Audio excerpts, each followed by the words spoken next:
Setting এই যে ribbon swing position, এখানে যত ভ্যালু বাড়বে এটা আরো সামনের দিকে আসবে, বামের দিকে যাবে, বামের দিকে মানে এটার জন্য নিয়ে আসতেছে আরো বেশি যাবে বামের দিকে কি কোয়াড্রান্টটা? হ্যাঁ মানে এটা ও আচ্ছা আচ্ছা লুকটা ওরে যত ভ্যালু বাড়াবেন এখানে সে তত সামনের দিকে যাবে, যত কমাবে তত এইদিকে আসবে, এইদিকে আসবে। বামে 206 এলো এই পজিশন, তাহলে আমি আর 1 মিলি কমাই, তো কম 205। আমি তো বলছি যদি আমি বাড়াই তাহলে সে আরো এদিকে চলে যাবে রাইট। যদি কমাই তাহলে সে এদিকে চলে যাবে। হ্যাঁ বুঝছি। 205 ছিল না? 6 ছিল 5 বছর। ওকে। এখন যেটা আছে এটা কিন্তু আগের পজিশনে আছে, এটা কিন্তু পরেরটা পজিশন রয়েছে।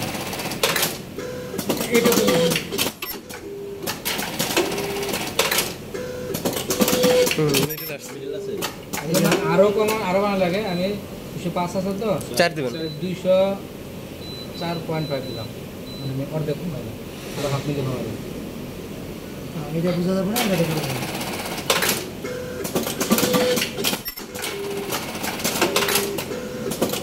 ওকে যে পাশে ঠিক আছে। সাইড দিবেন।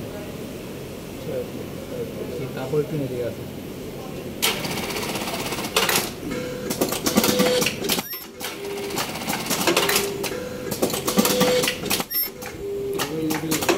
পুরো মিডল আছে জি।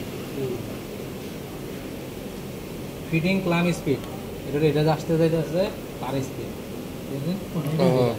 আরপিএম এই যে আপনার হচ্ছে দিয়ে আসবে নাকি? হ্যাঁ এটা হলো রিবন মুভমেন্ট আর্ম, এই যে মেজারমেন্ট আর্ম যেটা আছে এটা মেজারমেন্ট করতেছে, ডিসপ্লে দেখা যায় না তো। অপারেটর হ্যান্ডেলিং এর সাথে কি হয় না এরকম? না না না এটা কিছু দরকার না, আপনি যা আছে তাই আপনি স্টিচ করার আগে দেন। আমি এটা যতই স্লো আসুক আর যতই তাড়াতাড়ি আসুক না কেন, আমি অপারেটর, আমি একটা স্টিচ করছি, আমি এটা শেষ করে একটা ঘটনাতে অলরেডি দেয়া গেছে, ঠিক আছে তাই না? ওকে এটা হলো আমার মেইন। তাই ওকে। স্পিড বাড়াই দিয়ে লাভ নাই, স্পিড বাড়াই দেওয়া কোনো লাভ নাই, মোটর স্পিড বাড়ানোর দরকার নাই। স্পিড বাড়ালে কি হবে? অপারেটর ধরতে ধরতে আরেকটা এর মধ্যে ঢুকে পড়ে। আচ্ছা এটা একবার দেখে যদি ফিট দিতে পারতো না কথা ছিল, কিন্তু দিচ্ছে। এই মনিটর করা এটা ধরুন এটা করা যায়। ডিসপ্লে সব পাম শেষ। এটা প্রেসারটা করা কি? যায়। পরি করে যে আগে শেষ এটা কি, এটার কাজ কি? রিবন ব্লোয়ার অ্যাক্টিভেশন টাইম, আমাদের আগের যে মডেলটা ছিল সেখানে এখানে আলাদা একটা ব্লোয়িং সিস্টেম ছিল, এটা ফিটিং ডিভাইসটা তো এখানে বড়, এটা ভিতর দিয়ে মুভমেন্ট করে, যখন যদি এটা ফিটিংটা এখানে এসে দিয়ে যখন আবার চলে যায় তখন দেখা যায় এখানে বাইরে যায়। আচ্ছা এই জন্য একটা ব্লোয়ার অপশন থাকতো, এটা ও বুঝছি যেটা চলে যেত, এই অপশনটা আমার এখন দরকার নাই। এটা single pedal double pedal. Single pedal কি? সিঙ্গেল প্যাডেল হলো আমি এখন একবার প্রেস করলে না, একবার প্রেস করে ছেড়ে দিলে কিন্তু ঠিক করে স্টিল হয়ে যাবে। ডাবল দিব, এখন দিলে একবারে পড়বো, একবার দিলে স্টিল হবে, পুরো দেওয়া হবে না। প্রসেস ইনিশিয়েট করার জন্য ডাবল প্লেট ভালো। এই দিলাম সিঙ্গেল আর কি পারা দিলে মিনিট চলবো। পারাতে হালকা পারা এটা তো বলে সিঙ্গেলই ছিল। পারবে না, ডাবল প্লেট ডাবল হইছে ডাবল হয়েছে ঠিক আছে, কিন্তু এটা ফিটার উঠবে না, কোনটা? ফিট না উঠলে তো ফিটার উঠবে না।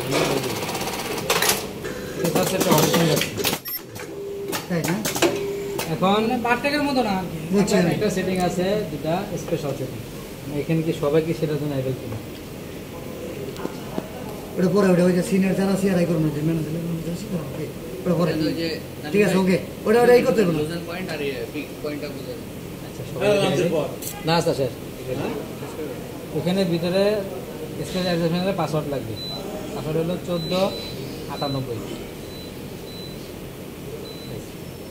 এখানে ribbon feeding Axis, ribbon movement arm Axis, হ্যাঁ মেজারমেন্ট আর্ম, এটা হলো ফিডিং অ্যাক্সিস বলতে এটার কাজ ওইখানে কিন্তু, হ্যাঁ এটার কাজ। ওই বাইরে কিন্তু দুইটা অপশন দেওয়া আছে এটার, একটা হলো ফিডিং এর স্পিড এবং সুইং পজিশন, দুইটা অপশন এটার। হ্যাঁ এখানে বলে দেখেন এই স্পিড হলো এটা যেটা বাইরে দেওয়া আছে, ঠিক আছে, আর হলে যে পিক আপ পয়েন্ট নয় যে রিবন সুইং পয়েন্ট, ওই যে 204 দিচ্ছি আমরা, এই দুইটা পয়েন্ট দেওয়া আছে, এই দুইটা আমরা বাইরে আছে, ওই দুইটা এখানে কাজ। এখানে যেগুলো আছে এগুলো হলো ডিফল্ট, এগুলা ধরার কোনো অপশন লাগবে না, প্রয়োজন নাই।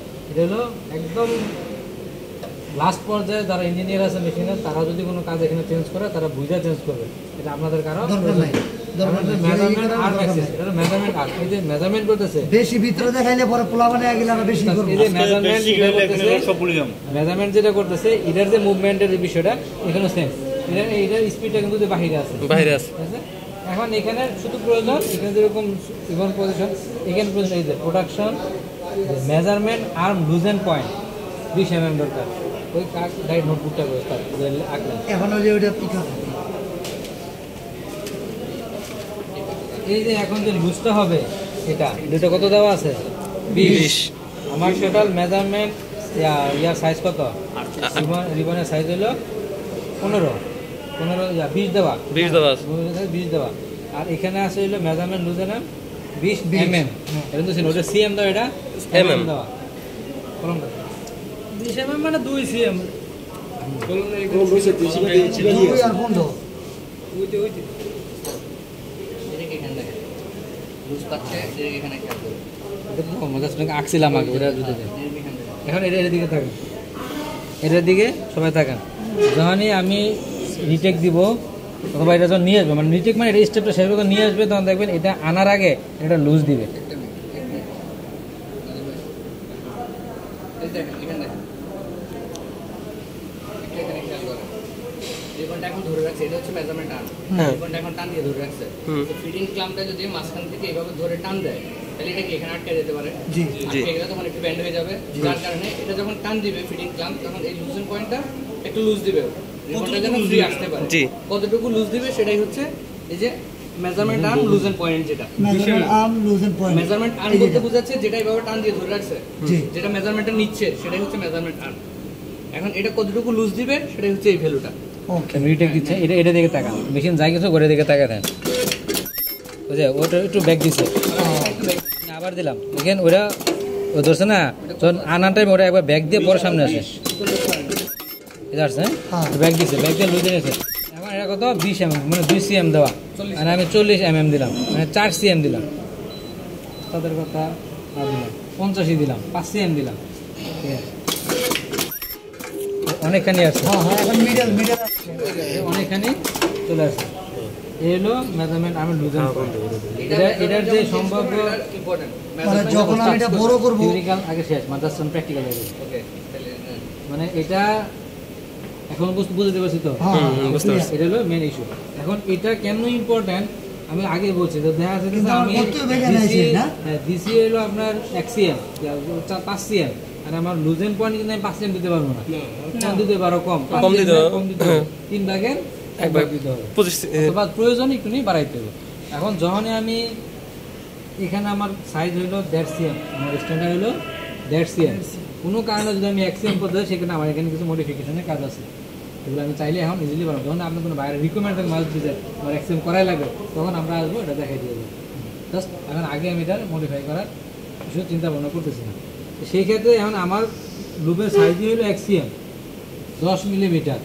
10 মিলিমিটার আপনি লুজ এন্ড কত দেবেন? সর্বোচ্চ 1 মিলি। 1 মিলি কি 2 মিলি? 2 মিলির প্রশ্ন আসে, 1 মিলি। 1 মিলি কেন? এটা লাস্ট 1 মিলি, আমি এটা চাইলেই জিরো করতে পারবো না, মানে লুজ একটু হবে, হ্যাঁ লুজ লাগবে, কারণ এটা অপশন দেওয়া হয়, ঠিক আছে। এটা আমার 1 এর নিচে নামবে না, এবং এটার কোনো পয়েন্ট ভ্যালু আসবে না, কোনো পয়েন্ট ভ্যালু আসবে না। এটা আছে এখানে কি আছে, এটা আছে একটা ছোট ছোট ছোট এটা হচ্ছে আমার 1 cm। 1 cm এর ক্ষেত্রে ফিডিং ক্লাম্পটা যখন ধরে, তখন এখানে এতটুকু পর্যন্ত বা 5 মিলি পর্যন্ত গ্যাপ থাকতে পারে। 1.5 cm এর ক্ষেত্রে সর্বোচ্চ 4 থেকে 5 মিলি গ্যাপ থাকতে পারে। এখন এটা যদি আমি 5 মিলি গ্যাপ দিই, তাহলে কি হবে, এসে ফিডিং ক্লাম্পের সাথে টাচ করবে, যার কারণে এটা গ্যাপ হবে শুধু 1 মিলি। এটা 1 মিলি দেওয়ার আরেকটা কারণ আছে, দেখেন এটা কিন্তু স্ট্রেট ফিডিং ক্লাম্প, এটা হলো এক্সিএম এর লুপটা যত নরম হোক আর যত শক্ত হোক, লুপটা কিন্তু স্ট্রেট থাকবে, যেহেতু অনেক ক্লোজ ভাবে ধরছে, যার কারণে এটা অল্প একটু লুজ দিলেই বের হয়ে যাবে। কিন্তু যখন আপনার বড় লেন্থের হবে, তখন যদি লুপ, অনেক সময় কিছু লুপ থাকে আপনার ডাইং এর পর অনেক বেশি সফট হয়ে যায়, তখন লুপগুলো এভাবে নিচের দিকে ডাউন হয়ে থাকে, যার কারণে তখন যদি একটু বেশি লুজ দিতে পারেন, ইজি ফ্রি বের হয়ে আসবে। আর যদি বেশি লুজ না হয়, তখন কি হয়, এভাবে আর ক্যাফে গেটের সাথে। এটার কারণে মূলত বড় লেন্থের ক্ষেত্রে লুজেন পয়েন্টটা বেশি দিলে সমস্যা না, ছোট লেন্থের ক্ষেত্রে বেশি দেওয়ার স্পেসে তো নেই আপনার, এই যে এখানে স্পেসে নেই, এটার সাথে ব্লক হয়ে যাবে, যার কারণে ওটা দিতে হবে 1 মিলি। 1 মিলি দিলে এনাফ। দ্যাট 2 cm 2.5 cm এর ক্ষেত্রে 1 মিলি দিলে এনাফ। এখানে থাকবে।